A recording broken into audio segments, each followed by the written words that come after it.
ये सभी baking tools market में इजीली अवेलेबल हो जाते हैं और साथ ही इन्हें ऑनलाइन भी ऑर्डर किया जा सकता है। Hello, welcome to my channel Vandana's diary. आज के इस वीडियो में हम डिस्कस करेंगे कुछ बेसिक बेकिंग टूल्स की। जब हम केक बनाना स्टार्ट करते हैं या फिर हम बेकिंग की सोचते हैं तो हमें कंफ्यूजन रहता है कि हमें कौन कौन से बेकिंग टूल्स चाहिए, कौन से बेकिंग टूल्स इंपॉर्टेंट है और किन बेकिंग टूल्स के बिना भी हम केक बेक कर सकते हैं। तो आज की इस वीडियो में मैं आपके साथ शेयर कर रही हूँ जो बेकिंग टूल्स इंपॉर्टेंस हैं, हमें बेकिंग टूल्स कैसे यूज करने हैं और कहाँ पे यूज करने हैं। तो चलिए, ये जो बेकिंग टूल्स हैं ये सब आपके लिए ही हैं, तो जानते हैं इनके बारे में। बेकिंग हमारी स्टार्ट होती है इंग्रेडिएंट्स के मेजरमेंट से। ये हमारी एक स्मॉल किचन वेइंग मशीन है, इसमें हम 10 kg तक का वेट कर सकते हैं। हमें जब इंग्रेडिएंट्स को मेजर करना होता है तो सबसे पहले वेइंग मशीन को ऑन करेंगे और जिस बोल पे मेजर करना है उसे जब हम मशीन पे रखते हैं तो बोल का हमें एक्चुअल वेट मिल जाता है। अभी टेयर बटन को प्रेस करने से फिर से 0 से स्टार्ट हो जाता है और हमें इंग्रेडिएंट्स का एक्चुअल वेट मिल जाता है। बेकिंग के लिए वेइंग मशीन एक इम्पॉर्टेंट टूल है। ये बहुत इजीली अवेलेबल हो जाती है, इसे मैनेज करना आसान है और ये हैंडी भी है। नेक्स्ट इम्पॉर्टेंट बेकिंग टूल है मेजरिंग कप्स और मेजरिंग स्पून्स। जब भी हम कोई रेसिपी देखते हैं या फिर मेरी भी बहुत सारी रेसिपीज में मैं मेजरमेंट कप से या स्पून से ही लेती हूँ। ये मेजरिंग कप और मेजरिंग स्पून्स डिफरेंट साइजेस में अवेलेबल रहते हैं। जब रेसिपी में 1 कप, 1 स्पून, हाफ कप या हाफ स्पून बोला जाता है तो हमारे घर के कप और स्पून्स का साइज तो सबका डिफरेंट रहता है, तो इन कप और स्पून से हम प्रॉपर मेजरमेंट ले सकते हैं। तो ये कप और स्पून बेकिंग में बहुत इंपॉर्टेंट हैं। केक बेक करने के लिए हम एल्यूमिनियम केक मोल्ड यूज करते हैं। ये केक मोल्ड डिफरेंट साइज और डिफरेंट शेप में बहुत इजीली अवेलेबल हो जाते हैं।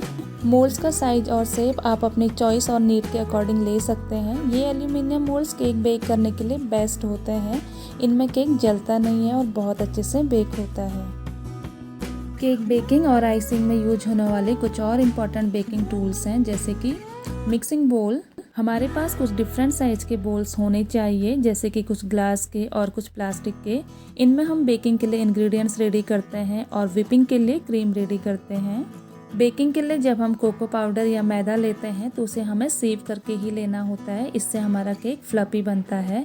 इसके बाद हमारा बेकिंग का जो इम्पोर्टेंट टूल है वो है विस्क। इससे इंग्रेडिएंट्स को और बैटर को मिक्स करना बहुत आसान हो जाता है। ये है सिलिकॉन ब्रश, इसे हम ऑयल अप्लाई करने के लिए यूज करते हैं। ये इतना इम्पोर्टेंट नहीं है, इसके बिना भी हम बेकिंग कर सकते हैं।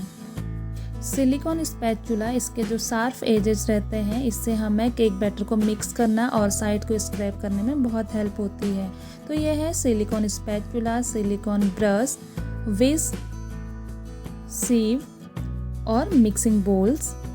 अब इसके बाद हम जो इम्पोर्टेंट बेकिंग टूल की बात कर रहे हैं वो है इलेक्ट्रॉनिक बीटर। इलेक्ट्रॉनिक बीटर के बिना आइसिंग केक बनाना बहुत मुश्किल है। केक की आइसिंग यानी व्हिपिंग क्रीम को रेडी करने के लिए इस इलेक्ट्रॉनिक बीटर की ज़रूरत होती है।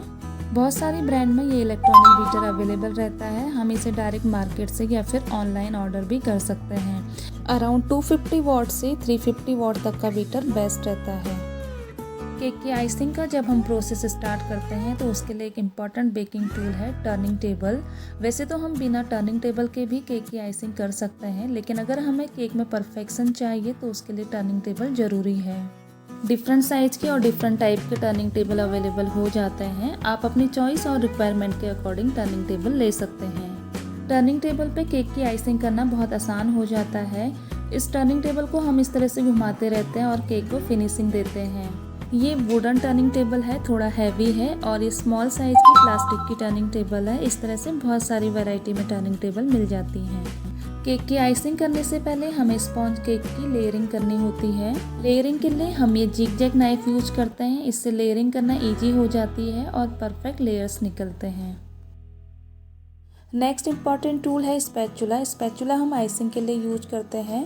स्पैचुला डिफरेंट साइजेस में अवेलेबल रहते हैं, तो हम अपने रिक्वायरमेंट के अकॉर्डिंग छोटा या फिर बड़ा स्पैचुला ले सकते हैं।